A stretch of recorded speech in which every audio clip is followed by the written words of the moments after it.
इस प्रॉब्लम में आपको कह रहा है ए बार 2 मीटर लॉन्ग, ये बार ए बी है जो 2 मीटर लॉन्ग है एंड ऑफ निग्लिजिबल वेट, इसका वेट निग्लिजिबल बोल रहा है, rest in a horizontal position on the two smooth plane.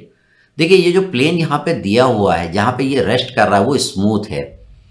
अगला जो मैं प्रॉब्लम कराऊंगा उसमें ये प्लेन को मैं फ्रिक्शन वाला बनाऊंगा। अभी मैंने इसको स्मूथ लिया है। अगर यहाँ पे स्मूथ लिया है तो क्या होगा, यहाँ पे खाली नॉर्मल रिएक्शन एक्ट करेगा, फ्रिक्शनल फोर्स एक्ट नहीं करेगा। हमें क्या पूछ रहा है, डिटरमाइन द डिस्टेंस x, ये x निकालना है at which the load q बराबर 1000 newton should be placed from the point b to keep the bar equilibrium. हम यहाँ पे कितने डिस्टेंस x पे ये q को रखेंगे, है ना। क्या निकालना है, determine the distance x at which the load q बराबर 1000 newton should be place from the point b to keep the bar in equilibrium. Bar आपका इक्विलिब्रियम में रहे, मतलब बार आपका कैसा रहे, हॉरिजॉन्टल रहे। तो हमें क्या निकालना है, x की वैल्यू फाइंड आउट करना है। तो देखिए मैकेनिक्स में कुछ भी फाइंड आउट करना रहता है तो पहला काम हम क्या करते हैं, फ्री बॉडी डायग्राम बनाते हैं। फ्री बॉडी डायग्राम बनाने का मतलब गिवन बॉडी पे टोटल जितने भी फोर्सेस लग जाते हैं उसको हम बना लेते हैं। फ्री बॉडी डायग्राम बनाने के बाद हम कंडीशन ऑफ इक्विलिब्रियम लगाते हैं, that is sigma H equal to 0, sigma V equal to 0 and sigma M equal to 0। तो कुछ भी पूछता है मैकेनिक्स वो निकल आता है। मैकेनिक्स में जनरली आपको कभी फोर्स पूछा जाता है, कभी मोमेंट या कपल पूछा जाता है, कभी डिस्टेंस पूछा जाता है, कभी थीटा पूछा जाता है और कभी म्यू की वैल्यू पूछा जाता है। और इसको निकालने का एक ही तरीका, फ्री बॉडी डायग्राम बनाइए।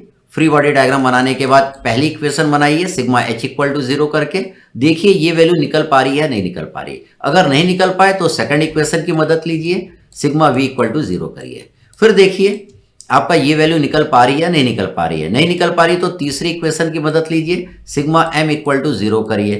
तो जब ये तीन इक्वेशन आप बना लेंगे तो इनमें से जो भी अननोन की वैल्यू पूछी जाती है उसकी वैल्यू आप लोग फाइंड आउट कर लेंगे। तो देखिए x की वैल्यू निकालने के लिए हम फ्री बॉडी डायग्राम बना रहे हैं। तो पहले हमने पॉइंट ऑफ कांटेक्ट देखा, तो यहाँ पे एक पॉइंट ऑफ कांटेक्ट यहाँ है, दूसरा पॉइंट ऑफ कांटेक्ट यहाँ है। तो इस पॉइंट ऑफ कांटेक्ट पे क्या लगेगा, एक तो नॉर्मल रिएक्शन, खाली नॉर्मल रिएक्शन ही लगेगा क्योंकि सरफेस स्मूथ है, फ्रिक्शनल फोर्स हम नहीं लगाएंगे। इस पॉइंट ऑफ कांटेक्ट पे भी आपने एक नॉर्मल रिएक्शन लगाया जिसको हमने R2 नाम दिया। अब हमको सिग्मा एच, सिग्मा वी और सिग्मा एम को 0 करना पड़ेगा x की वैल्यू निकालने के लिए। तो इसका हम एंगल निकाल लेते हैं। R1 का एंगल देखिए इस वर्टिकल लाइन से हम निकाल रहे हैं, ये वाला एंगल निकाल रहे हैं, ये आपका कितना आएगा 30 डिग्री।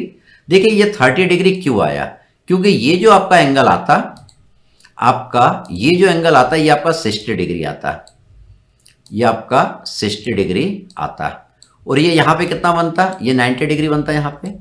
तो ये टोटल तो 90 है, R1 इसके परपेंडिकुलर लग रहा है, पूरा क्या है 90 है। तो ये आपका 30 था, ये 90, तो ये 60, ये 60, तो ये आपका 30 डिग्री आ जाएगा, ये आपका 30 डिग्री आ जाएगा। इसी तरीके से आपको R2 का भी एंगल निकालना पड़ेगा। R2 का एंगल ये वाला निकालना पड़ेगा।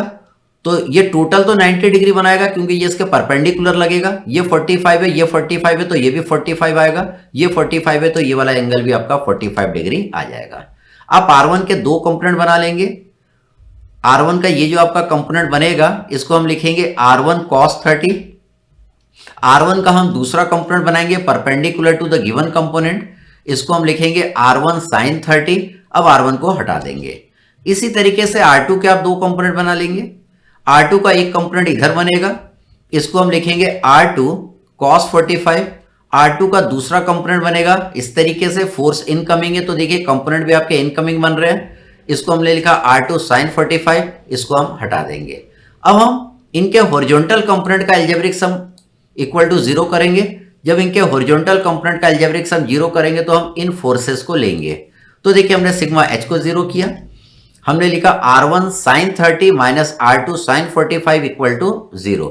इसके बाद आप इसके वर्टिकल कंपोनेंट का अलजेब्रिक सम को 0 करेंगे क्योंकि ये इक्विलिब्रियम में। तो जब वर्टिकल कंपोनेंट का आप अलजेब्रिक सम 0 करेंगे तो इन वर्टिकल फोर्सेस को आप देखेंगे।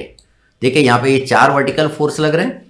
ऊपर के डायरेक्शन में लगने वालों को पॉजिटिव लिखेंगे, नीचे के डायरेक्शन में लगने वालों को नेगेटिव लिखेंगे। इक्वल टू 0 करेंगे। ये देखिए ये दोनों ऊपर की डायरेक्शन में लग रहे हैं, इनको पॉजिटिव लिखा और इन दोनों को मैंने निगेटिव लिखा, इक्वल टू 0 कर दिया। देखिए हम दो इक्वेशन बना चुके हैं लेकिन x की वैल्यू फाइंड आउट नहीं हो पाई। मतलब अब हमें सिग्मा m इक्वल टू 0 वाली इक्वेशन को भी बनाना पड़ेगा।